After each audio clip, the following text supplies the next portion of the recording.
pessoal, tudo bem com vocês? Sejam bem-vindos a mais um vídeo aqui no Léguas e Letras e hoje nós vamos falar um pouquinho de Ensaios sobre a Cegueira do José Saramago.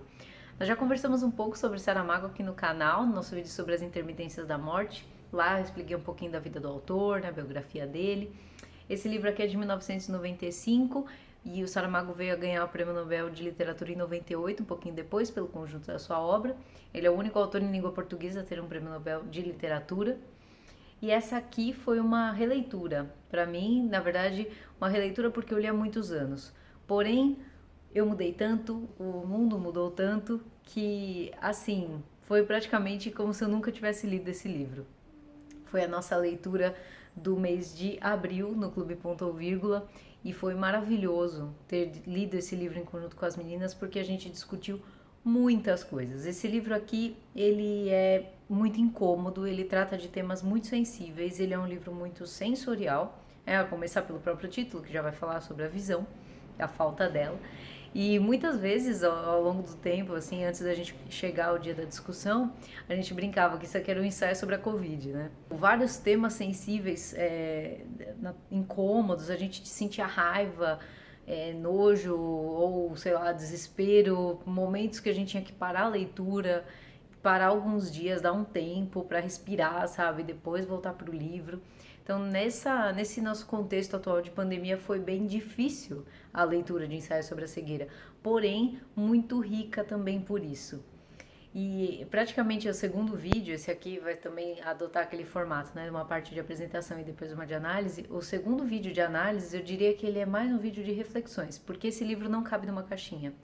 É muito difícil a gente dizer que existem análises definitivas a respeito de todos os temas que são tratados aqui no Ensaio sobre a Cegueira. Na verdade, quanto mais a gente conversava, a gente ia descobrindo diversos pontos de vista em diversas situações do livro. Então é muito difícil dizer, olha, isso aqui aconteceu, a gente interpreta dessa forma e ponto final, sabe? Tudo é muito aberto a interpretações. Então o nosso segundo vídeo aqui de análise, ele basicamente vai consistir nas reflexões da nossa discussão lá no clube, muito enriquecedoras, muito maravilhoso. Sem essa discussão, eu acredito que eu não teria aproveitado metade do que eu aproveitei desse livro. E é por isso que eu quero compartilhar aqui com vocês e deixar desde já o meu pedido para que vocês comentem, digam o que vocês acharam quando leram esse livro. Tem um filme também, eu assisti lá no passado, acabei não assistindo novamente ao filme para poder fazer essa resenha. Só fui com a leitura do livro, mas pretendo assistir ao filme assim que puder. E é isso, eu gostaria que vocês comentassem as impressões de vocês, se concordam, se discordam, quais outros pontos de vista vocês têm a respeito das situações que são tratadas aqui. E digo isso que há muitos pontos de vista e muitas possibilidades. Eu acho que esse é um livro de possibilidades, porque ele trata de grandes temas. Então, alguns dos grandes temas que a gente vai ter aqui em Ensaio sobre a Cegueira. Nós vamos falar sobre a estrutura da sociedade e a fragilidade dessa estrutura, quão rígida ou frágil ela é, questões da natureza humana, civilidade e animalização do ser humano, instinto de autopreservação individual e preservação do grupo, aquele embate eterno, moral, ética, religião, que existe em toda a nossa literatura praticamente, relações de gênero, a diferença sutil entre uma cegueira física e uma cegueira psicológica. A gente pode estar vendo também nesse livro essa alegoria de uma cegueira psicológica, como a alegoria do conhecimento versus a ignorância. Então vejam que é muito rico esse livro e cada situação ela pode levar a opiniões diferentes. Então cada um vê as situações do livro com um olhar. Por isso que eu acho que o debate é muito importante e as nossas discussões do clube são muito enriquecedoras. Eu acho que ler um livro em conjunto com outra pessoa, no mínimo uma pessoa, você já vai ter essa outra visão e já vai ser muito melhor a sua experiência de leitura. Então, como sempre eu recomendo, leia com seus amigos, com a sua família, combine com pessoas, assista vídeos aqui no YouTube e comente pra gente conversar, porque essa pluralidade de visões é o que torna a leitura ainda melhor. Essa minha edição aqui é da Companhia das Letras, não é a capa idêntica à do livro físico que atualmente está em circulação. Era uma edição, uma série de livros do Saramago, toda feita para a editora Saraiva e agora disponível para vender em outras livrarias. Vou colocar a capa aqui da versão física para vocês. Fica uma coleção muito bonita também dos livros físicos. Mas eu gosto bastante de ler no Kindle, vocês sabem, não é segredo para ninguém, eu adoro. Então essa aqui é a minha edição digital. Esse aqui é um romance narrado em terceira pessoa, um narrador onisciente, e o estilão desse livro é aquele estilão do Saramago, sobre o qual nós já comentamos lá no vídeo das intermitências da morte. Parágrafos longos, aquela pontuação praticamente inexistente, vou mostrar aqui para vocês, aquela pontuação, vejam os blocos de texto aqui, ó, os diálogos estão contidos no meio dos blocos de texto, vejam, então é uma leitura que a gente praticamente fica sem fôlego, a gente até brincava, né, que tinha que parar, se você ficasse lendo muito tempo o livro, tinha que ficar parando para tomar um fôlego, porque a falta de pular linhas faz a gente ler ainda mais rápido, vejam, né, os blocos de texto. Então é esse estilão bem oral do Saramago que ele traz aqui, que exige atenção na leitura, mas não prejudica de forma alguma o entendimento. Se você está lendo com atenção aqui, você sabe quem está falando o quê, o que está acontecendo, quando é o narrador, quando é um personagem, não tem dúvida. Apesar dessa estrutura totalmente diferente, a compreensão não fica prejudicada de maneira alguma. O enredo basicamente consiste nessa epidemia de cegueira, que acontece sem motivo aparente, começa com um homem, lá ele tá dentro do seu carro e de repente ele cega, e esse homem vai ser chamado de primeiro cego. Nós vamos falar um pouquinho sobre a anonimidade dos personagens aqui um pouco mais pra frente, mas aqui também neste livro, assim como lá na Intermitência, das personagens não tem nome. E essa epidemia vai acontecendo e as consequências dessa epidemia. E o que eu acho muito legal, tanto nesse livro aqui como lá no Intermitências da Morte, é que o Saramago tem uma habilidade incrível em visualizar todos os desdobramentos e efeitos possíveis de uma coisa. Eu tenho a impressão que quando ele ia escrever assim, ele pegava um tema, colocava ali o tema e começava a puxar setinhas, assim, tudo que é possível acontecer a partir daquele tema, porque tudo, nossa, é muito difícil pensar em alguma coisa que poderia ser uma consequência de uma epidemia de cegueira que ele não tratou nesse livro. Então é muito legal ver os desdobramentos dessa epidemia. Então, porque começa com esse homem, depois vai ter mais um, mais outro, mais outro, mais outro, e a coisa vai começando a expandir e todas as consequências que você pode imaginar. Então, por isso também a gente viu muita relação com a questão da pandemia de Covid-19, não tem forma de ler esse livro sem pensar nisso, nesse contexto que estamos vivendo hoje.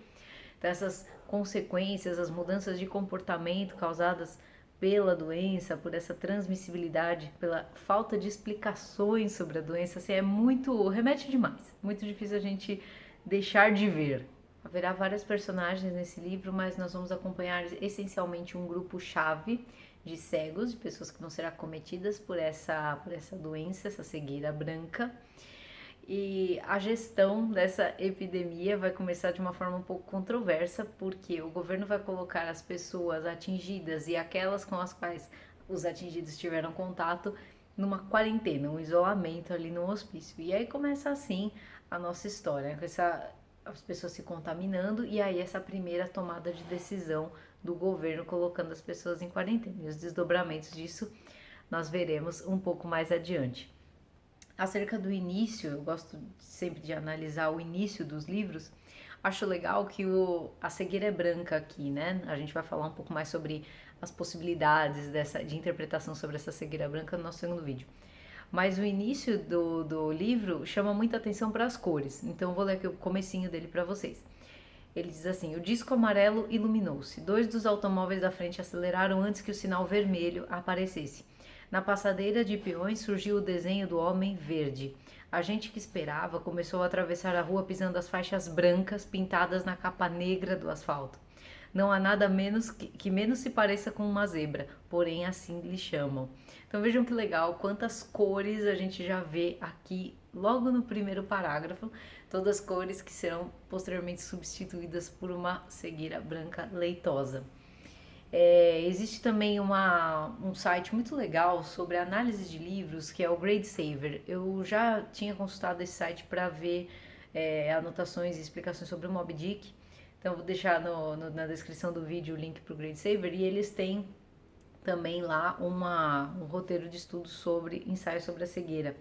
E lá no início, quando eles estão comentando do início, eu achei legal que eles colocaram meio que assim... esse primeiro cego, ele está dirigindo, então é essa cena, ele está lá dentro do carro e ele vai cegar. E isso vai causar um grande colapso no trânsito, porque a coisa para de fluir.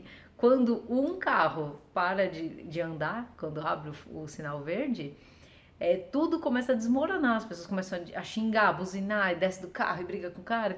Então assim, esse colapso individual também começa a refletir coletivamente. E isso já é um sinal do que vai acontecer ao longo de toda a obra, esse colapso total, seja no ponto de vista individual, seja no ponto de vista coletivo. Então, bem legal essa análise lá do Grade Saver também. As personagens, como eu comentei, são anônimas. E aqui a gente tem algumas reflexões sobre essa anonimidade, assim, porque nós temos esse grupo inicial. A gente vai ter o primeiro cego, a mulher do primeiro cego, o médico, que ele é um médico oftalmologista, a mulher do médico, a rapariga dos óculos escuros, o homem da venda preta e o rapazinho estrábico, que são pacientes do médico, do oftalmo.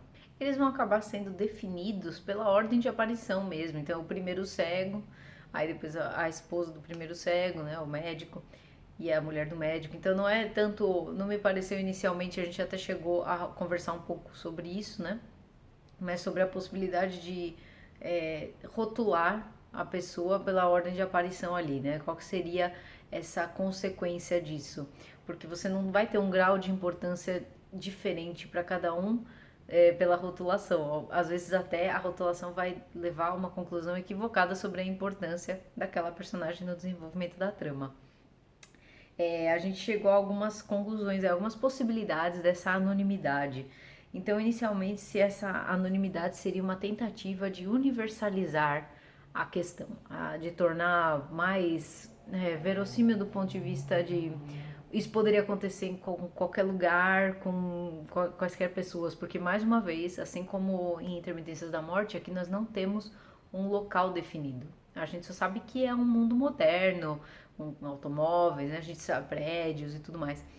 Mas a gente, assim, não sabe onde isso está se passando. Então, essa tentativa de trazer a questão para um ponto de vista mais universal seria uma primeira possibilidade. De outro lado, a anonimidade vai partir também não apenas do autor, mas das próprias personagens. Então existe um trecho, né, logo depois que eles são levados para essa quarentena no hospício, então chega lá esse primeiro grupo, o grupo inicial, essas personagens que eu comentei antes, mais algumas outras, e logo em seguida começam a chegar mais pessoas, porque se tratando de uma epidemia, mais pessoas vão ficando cegas. E logo de cara, assim, quando chega um segundo grupo, tem uma passagem que diz o seguinte: um homem se diz, perguntam quem ele é, ele diz, eu sou o policial, ele não fala o nome dele. E aí a mulher do médico logo pensa, não disse como se chama, também saberá que aqui não tem importância.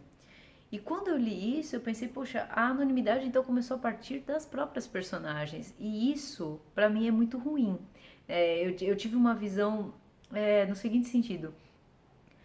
Quando você deixa de assumir o seu nome, você meio que tá abrindo mão da sua identidade. Naquele momento em que pese todos estarem na mesma situação ali de cegueira e tudo mais, eu fico pensando, qual a necessidade de abrir mão do nome? Eu penso que não havia uma necessidade disso. E que abrir mão do nome nessa situação já era um primeiro passo para a desumanização que, quanto mais o tempo passasse, pior se tornaria. Então, acho que se no lugar das personagens ali, eu não achei uma boa escolha abrir mão do nome, né? Ou pensar que o nome não importava, porque o nome é um componente essencial da nossa identidade e da nossa identidade, da identidade das personagens do mundo pré-epidemia. Então é como se eles praticamente sei lá, abrissem mão da identidade anterior para aquela nova realidade dentro do hospício, dentro da quarentena. Então, por que isso, né? Por que essa disposição para abrir mão da própria identidade? Então isso eu achei ruim do ponto de vista para desenvolvimento da trama, da história. Você abrir mão da sua identidade anterior diante de uma situação de crise. Então isso eu penso que seria não foi uma boa ideia das personagens mesmo. Porém, de outro lado, eu penso que não foi uma boa ideia pela questão da desumanização, mas vejam, abandonar uma identidade anterior permite que a pessoa faça coisas que ela nunca fez antes. E isso num contexto de crise, de quarentena ali, que eles não sabiam o que ia acontecer, era necessário, vez ou outra, tomar uma atitude que a pessoa nunca tomaria se ela estivesse imbuída da identidade anterior dela. Então, existe. Nunca, como eu disse, é muito difícil dizer que esse livro cabe numa caixinha e que existem análises definitivas sobre qualquer coisa que o Saramago trata aqui. Então, se no primeiro momento eu disse agora há pouco, para mim não foi uma boa ideia pelo lado da desumanização, de outro lado, pode ter sido uma boa ideia, porque abrir mão da identidade anterior permitiu mudanças de atitudes e coisas necessárias naquela situação. E existe também uma terceira possibilidade da anonimidade, que seria colocar a igualdade da condição humana diante dentro dessa situação de crise, dentro dessa situação de cegueira que acomete as personagens do livro. Bem, essa aqui então foi a nossa apresentação sobre ensaio sobre a cegueira. Espero que vocês tenham ficado instigados a ler esse livro, ficado curiosos, porque é realmente uma obra muito interessante, muito cheia de interpretações, muito cheia de possibilidades. E eu acredito que no nosso contexto atual de pandemia, nossa, várias situações fazem a gente pensar sobre as nossas condutas, as condutas de quem nos cerca. Vale muito a pena essa leitura e as reflexões lá do clube foram extremamente valiosas. Agora, se você já leu o livro, não deixe de conferir a segunda parte desse vídeo, que a gente vai colocar aqui todas as reflexões da nossa discussão, as possibilidades. E, como sempre, deixo o convite a todos vocês, comentem aqui embaixo, coloquem as suas impressões sobre o livro, fiquem livres para discordar, para concordar, sabe? A gente tá aqui para falar sobre as obras. Como eu disse, ensaio sobre a cegueira não cabe numa caixinha. A gente tem infinitas possibilidades para pensar sobre esse livro. Então, se você ainda não é inscrito no canal, inscreva-se, curta, comente, compartilhe. Vamos falar um pouco mais sobre José Saramago, esse autor português tão maravilhoso que nós gostamos tanto de ler. Muito obrigada, pessoal. Um grande abraço a todos e até o próximo vídeo.